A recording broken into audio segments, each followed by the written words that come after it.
Break. A time for sun, fun, and unforgettable memories. But what if your dream vacation turned into your worst nightmare? Spring break in Florida was supposed to be the highlight of Emma's year. She and her 3 best friends had rented a beautiful Airbnb right by the beach. Ocean breeze, golden sunsets, and no responsibilities for an entire week. It was perfect. The house itself was old but charming, with a modernized interior. But the owner, an older man with tired eyes, gave them a strange warning before he left. "Make sure you lock the doors at night, no matter what." They laughed it off at first. This was a vacation town. What was there to be afraid of?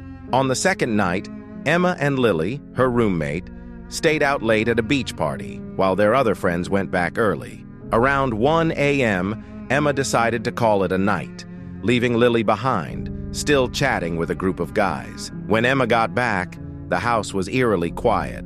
The hallway light flickered slightly, but that was normal, right? Just an old wiring issue. She peeked into her shared room. Lily wasn't there yet. She'll be back soon, Emma thought. She got ready for bed, leaving the bathroom light on in case Lily came in late. Just as she was dozing off, she heard it, slow, dragging footsteps in the hallway. She turned over, eyes barely open. The sound stopped, probably one of her other friends going to the bathroom. She closed her eyes again, a soft click. The closet door in her room creaked slightly, as if shifting on its own. Emma's eyes flickered open, but she told herself it was just her imagination. She was too tired to care. She turned away from the closet, away from the sound, and drifted into sleep. Morning. Sunlight streamed through the window, the smell of salt water in the air. Emma yawned and sat up. Lily's bed was still perfectly made, untouched. Frowning, she grabbed her phone. No texts from Lily, no messages. She checked with her friends. "She never came back?" one of them asked. Panic set in. They rushed to the last place they saw her, the beach. The party had long since ended. No one remembered seeing Lily leave. Then they checked with the Airbnb staff. The security footage showed nothing. The last recorded entry from their smart lock? 1:12 a.m. when Emma came home. But the last recorded exit? Never. Lily had never left. Now, shaking, Emma returned to their room, desperately looking for any clue. That's when she noticed something strange. The closet door? It was slightly ajar. She was sure it had been closed last night. Her heart pounded as she reached for the handle. Slowly, she pulled it open. Scratched deep into the wood like someone had clawed it in with their bare fingers were the words, "I was never alone." And in the corner of the closet, a phone. Lily's phone. The screen was shattered, the case slightly sticky with what looked like dried blood. Hands trembling, Emma clicked on the last recorded video. It was shaky, just darkness at first. Then Lily's terrified face appeared. Her voice was a frantic whisper. "Emma, someone's in here with me." The video cut off. They never found Lily. But every so often, guests who stay in that same Airbnb report strange noises at night, slow, dragging footsteps in the hallway, the soft click of a closet door, and sometimes just barely audible through the walls, a whisper. "Someone's in here with me." Spring break wasn't supposed to be like this. Mark and his 3 closest friends, David, Justin, and Eric, had planned this trip for months. No wild parties or overcrowded beaches for them. They wanted something different, something peaceful, a break from the chaos of college life. So when they found a secluded cabin deep in the Lake Tahoe woods, it seemed perfect. A cozy wooden lodge, surrounded by towering pines with a view of the lake. Just them, a bonfire, and endless nights of drinking, laughing, and telling scary stories. The first night was everything they hoped for. They grilled burgers, played poker, and sat by the fire swapping ghost stories. The night stretched on, and one by one, they dozed off. Mark was the last to go inside, locking the door behind him before collapsing onto his bed. The second night, however, was different. Mark didn't know what woke him at first. Maybe it was the silence, the kind that felt unnatural, too complete, as if the whole world had stopped breathing. He squinted at his phone. 3:07 a.m. Then he heard it. Knock, knock, knock. 3 slow, deliberate knocks at the front door. He sat up, rubbing his eyes. Someone must have gone outside and forgotten their key. Maybe Eric. He was always the reckless one. Mark threw off the covers, his bare feet touching the cold wooden floor. The knocking continued. Knock, knock, knock. Frowning, he grabbed his phone to check for messages. Nothing. No missed calls. No texts. He tiptoed to the door. His fingers hovered over the doorknob. Then something made him stop. That feeling. That strange, unshakable sense that something wasn't right. A slow chill crept up his spine as he realized something that sent his heart racing. No one had left the cabin tonight. Mark swallowed hard. He glanced at the security chain, still latched. He hesitated, then leaned forward, pressing his eye against the peephole. Darkness, nothing but the porch, empty and still. Then, just as he was about to step back, his phone buzzed violently in his hand. The screen lit up with a text, no name, no number, just one sentence. "Why won't you open the door?"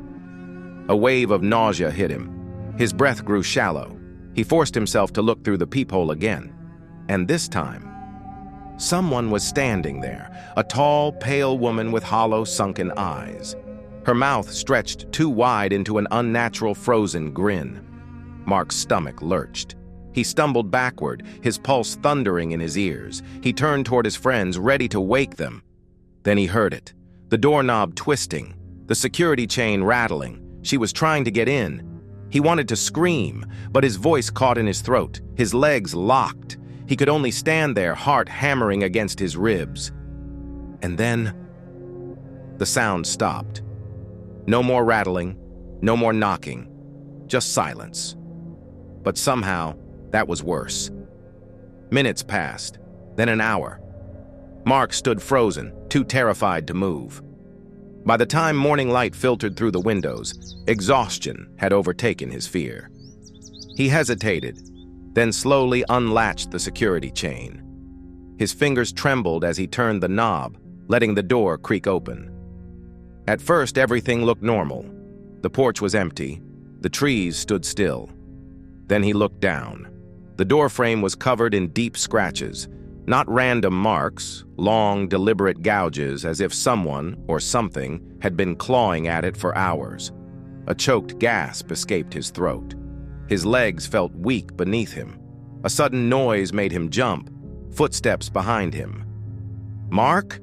He spun around to see David, groggy and rubbing his eyes. "Dude, what the hell are you doing? You look like you've seen a ghost."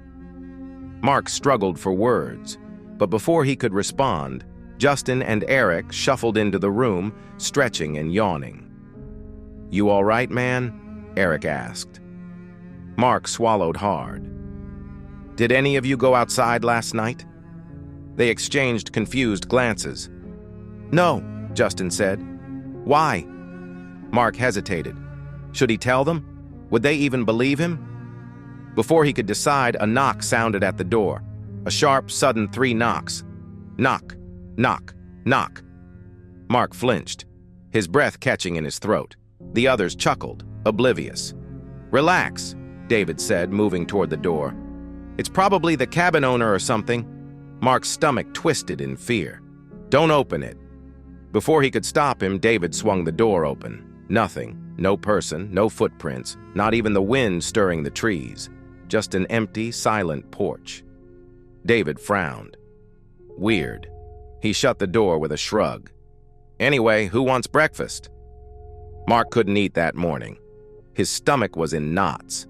An hour later, the cabin owner arrived to check on them. He was an older man, friendly, but something in his face darkened when Mark hesitated and asked, "Has anyone ever seen anything strange out here at night?" The man's expression shifted. He exhaled slowly. "You looked through the peephole, didn't you?" Mark felt the blood drain from his face. The owner shook his head, his voice quiet. "You should have never done that." Mark tried to ask why, but the man just turned and walked away. That was the last time Mark ever went to Lake Tahoe. Even years later, the memory still haunted him, and sometimes, when he was alone in his apartment at night, his phone would buzz. A message from an unknown number, just 3 words. Knock, knock, knock. It was supposed to be a simple stop, just one night. Samantha and her best friend Chloe had been driving for hours on their way to Mexico for spring break. Somewhere deep in Arizona, exhaustion caught up with them. When they spotted a small roadside motel with a flickering neon vacancy sign, it seemed like a blessing. Inside, the air smelled stale, like old carpet and dust. The man at the front desk barely looked up as he slid them a key. "Room 307, he muttered. Then, as they turned to leave, his voice sharpened. "And stay out of room 308. Samantha hesitated. "Why?" The man's eyes flicked up. He looked tired. "Just don't." That was it. No explanation, just a warning. In the hallway, Chloe snorted. "That was weird." Samantha laughed it off. "Probably some junkie room or something." Still. As they reached their door, she couldn't help but glance at 308. Something about it felt wrong. The door looked older, more worn. The numbers were scratched, barely hanging on, as if someone, or something, had tried to erase it. She shook the feeling off. Just one night. They showered, changed into oversized shirts, and collapsed onto their beds. Chloe fell asleep first, phone still in her hand. Samantha lay awake, listening to the hum of the motel's old heater. Then, creak. A sound from the other side of the wall. Her body tensed. Tap, tap, tap. A soft knocking. From room 308. Samantha's stomach twisted. She turned her head toward the wall, listening. Silence. Maybe it was the pipes. She forced herself to close her eyes. Then, knock, knock, knock. This time it came from the hallway, right outside their door. Her breath caught in her throat. Slowly, she turned her head toward the door. A shadow was standing beneath the crack. Her chest tightened. Her fingers gripped the blanket. "Chloe," she whispered, shaking her friend's arm. Chloe groaned. "What? Knock, knock, knock," louder this time. Chloe shot up, eyes wide. "Who the hell?" Samantha pressed a finger to her lips. "Shh." They listened. Silence. Then, the doorknob turned. Chloe gasped, scrambling back against the headboard. Samantha reached for her phone, but her hands were shaking too much. Then, the knob stopped moving. The shadow beneath the door was gone. The girls sat in silence, hearts pounding. Samantha crawled out of bed, creeping toward the peephole. She swallowed hard and pressed her eye against it. At first, she saw nothing, just the dimly lit hallway. Then, from the corner, a face, too close, too pale, eyes too wide.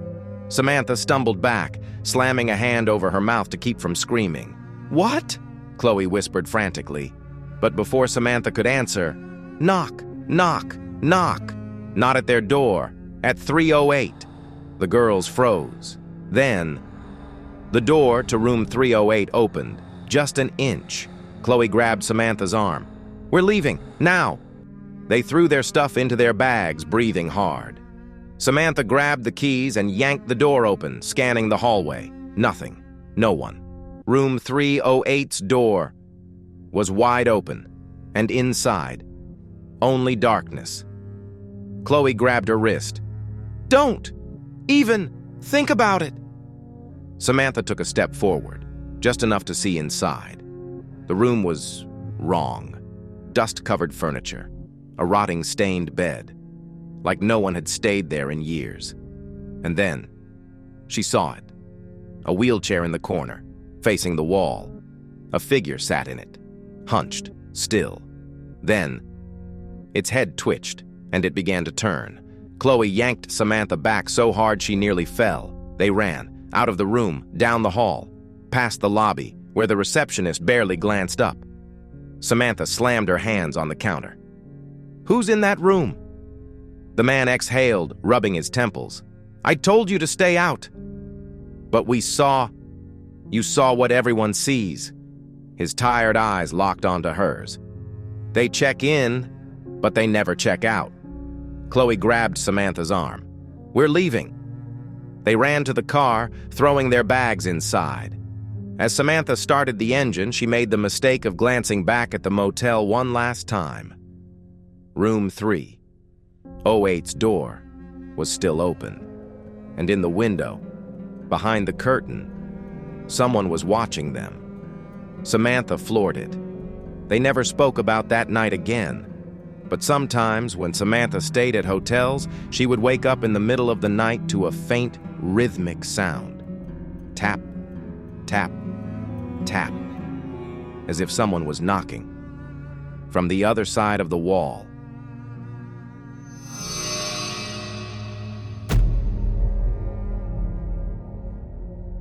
Spring break was supposed to be an adventure, a road trip through the Southwest, just Olivia, Maya, and Jessica, 3 best friends, a playlist full of 2000s throwbacks, and nothing but open road ahead. The plan was simple. Drive from Texas to Colorado, take scenic detours, and stop wherever they wanted. They had snacks, extra gas, and a rental car with unlimited miles. It felt like freedom. But somewhere along the way, something went wrong. They had been on the road for hours when Olivia, the one driving, noticed the GPS rerouting. "Looks like a shortcut," she said, glancing at the screen. A thin gray road cut through the vast desert, leading them west. "Are you sure that's a good idea?" Maya asked from the passenger seat, watching as the highway faded behind them. "It'll save us 2 hours," Olivia shrugged. Jessica, sprawled in the back seat, didn't argue. She was exhausted and just wanted to get to their motel before midnight. At first, everything seemed fine. The road was empty, stretching through barren land, flanked by dry bushes and the occasional broken fence. But after an hour, Maya started fidgeting. "Guys, does this road feel weird to you?" Jessica looked up from her phone. "Weird how?" Maya hesitated. "I don't know. It's too quiet." Now that she mentioned it, Olivia realized she hadn't seen a single other car in the last 40 miles. No street signs, no houses, just endless darkness beyond their headlights. Then came the first sign something was wrong. A car, parked on the side of the road. An old sedan, its windows tinted, its paint coated in dust. Inside sat a man unmoving, his hands resting on the wheel, staring straight ahead. They passed slowly. He didn't turn, didn't blink. Maya shuddered. That was creepy. "Probably just a broken-down car," Olivia muttered. But then, 5 miles later, they saw it again. The same car, same model, same color, same man sitting motionless. Jessica sat up. "Wait, wasn't that the same?" "It can't be," Olivia said quickly, gripping the wheel tighter. Then, 10 miles later, it happened again. The same exact car, the same exact man. Jessica's voice trembled. "That's not possible. That's the same guy." Maya turned, watching the car shrink in the rearview mirror. "I swear to God his head was turned this time." A pit formed in Olivia's stomach, but she kept driving. Faster now. She didn't want to stop. Then, out of nowhere, a light in the distance, a gas station. Relief washed over them as Olivia sped toward it. The neon sign buzzed faintly, casting an eerie glow. It looked old, abandoned even, but real, safe, or so they thought. Inside, the air was stale, the shelves half empty. Behind the counter, an old man sat watching a tiny, static-filled TV. His face was wrinkled and expressionless, as if he'd been sitting there for years. Jessica stepped up, voice shaky. "Sir, we're lost. Our GPS isn't working, and we keep seeing this man on the road." The old man didn't move, didn't even blink. "What road?" Jessica frowned. "The one right out there. We've been driving on it for hours." For the first time, the old man turned his head, slow, deliberate. His eyes, sunken and dark, locked onto hers. "Ain't no road like that around here." Maya stiffened. "But we just drove on it." The old man sighed, rubbing his temples. "You girls are lucky," he muttered. "Most don't make it out." Silence. Jessica swallowed. "Out of what?" The old man shook his head. "A place that ain't supposed to exist. You must have taken a wrong turn, ended up in somewhere else. It doesn't like when people leave." The word sent a chill down Olivia's spine. Then Maya gasped. She was staring out the gas station window, her face pale. The car was back, parked outside, the same man inside. But this time, his head was turned toward them, and he was smiling. The lights in the gas station flickered. The TV buzzed, its static growing louder. The ground seemed to hum beneath them. Then, from somewhere deep within the store, a knock, slow, rhythmic. Knock, knock, knock. Maya grabbed Olivia's arm. "We need to go." They bolted. The old man didn't stop them, didn't even look up as they ran for the door. But as they reached the car, everything changed. The gas station was gone. The neon sign, the old man, the building itself vanished. The three girls stood alone on an empty highway. Olivia's breath hitched. The man was tall, unnaturally so, his limbs slightly too long.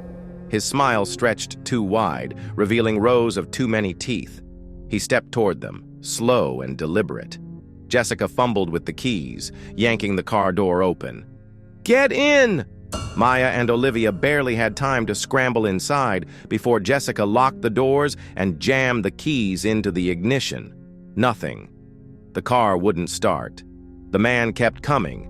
He was at the hood now, his fingernails dragging across the metal, leaving behind thin, deep scratches. Maya was shaking. "What the hell is he?" Olivia grabbed her phone, no signal, then a whisper. Not from outside, from inside the car, right behind them. "You shouldn't have stopped!" Jessica screamed, whipping around, but the back seat was empty. The man outside pressed his face against the window, fogging up the glass. Then he started knocking. Slow, rhythmic. Knock, knock, knock. Jessica turned the key again, desperation in her voice. "Come on, come on!" The engine roared to life. The girls didn't wait. Jessica slammed her foot on the gas, the tires screeching as the car tore away from the stranger. But as they sped down the highway, something felt off. Olivia checked the rearview mirror. The man wasn't chasing them. He was already ahead of them, standing in the middle of the road. Jessica swerved. Too late. The impact should have been brutal, bone-crushing, but instead the car passed right through him. And then everything changed. The highway morphed around them, stretching and warping, the stars in the sky blurring together. Their headlights flickered, illuminating a road that no longer made sense. The same gas station appeared ahead. Only this time, it was burned down. Charred, skeletal remains of the building sat in the exact spot where they had been standing just minutes before. The car slowed on its own. Jessica slammed the brakes, hands shaking. "What is happening?" Olivia's voice was barely a whisper. "I don't think we ever left." Maya pointed to the dashboard. The clock was blinking. 2:47 a.m. The same time it had been when they first pulled into the station. Jessica reached for her phone. The screen was glitching, flickering between static and something else. A video. The three of them, sitting in the car, looking directly at the camera. Only, in the video, their eyes were missing. And then the whispers returned, right behind them. "You shouldn't have stopped." The screen cut to black, and outside, in the reflection of the shattered gas station windows, the man was inside the car, smiling.